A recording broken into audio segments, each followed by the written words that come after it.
CapCut user ka ba? Dito ka ba nag-e-edit? Hindi mo ba alam kung paano alisin yung watermark sa dulo ng video?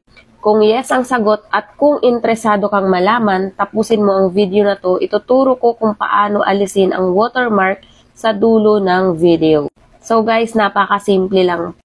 Puntahan mo lang po yung app ng CapCut. Then pag nakita mo, click mo. Pagka-click, may lalabas na new project. So i-click mo po yung new project. Then pipili ka po ng content or video na gagamitin mo or i-edit mo.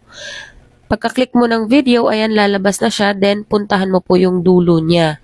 Sa dulo nun, makikita mo yung CapCut. Then, i-delete mo lang po. I-click mo lang siya, then delete. Tapos, pwede mo na siyang i-download na walang logo.